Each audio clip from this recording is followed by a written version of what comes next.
5:06 now. New Orleans making national headlines as the murder capital of the U.S. Absolutely. Metropolitan Crime Commission says per capita homicides are higher than every other city in the United States. WDSU reporter Shay O'Connor joins us now live in New Orleans East, where the Metropolitan Crime Commission says is one of the hot spots for crime. Shay.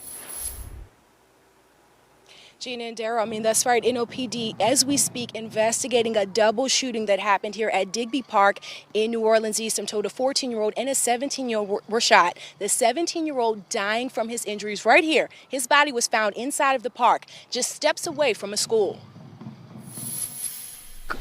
Occasionally, I do hear one or two shots, but the other night, it was quite a few of them. And I was hoping none would come this way.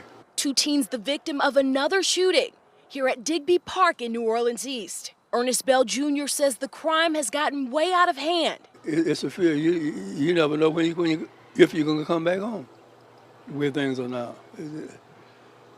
No one in office that I know is trying to do anything to help this city become like it used to be. Meanwhile, homicides are up by 46% from the same time last year, up 141% since 2019. We've been there before, but when we were there before, it was in the mid-90s. Raphael Goeneche, the president of the Metropolitan Crime Commission, says the national headlines are not shocking, and it's impacting the city as a whole. The consequences of these crime problems mean that citizens that have an option to go someplace else are going to do so.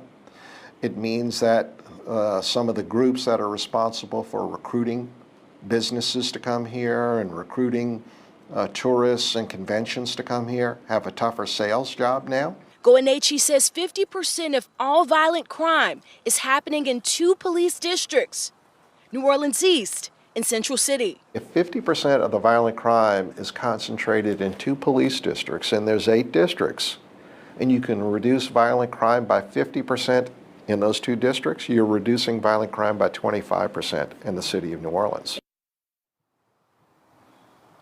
And MCC officials, they tell me that if there were higher pay raises and better work conditions for NOPD officers, that would help when it comes to failing NOPD numbers. These are some of the things suggested by Fausto Pichardo, who was actually brought in to help NOPD. But something to note, we did close out 2021 with about 221 murders. Currently, we're about 13 murders from reaching that number, and we have about 3 more months left in 2022.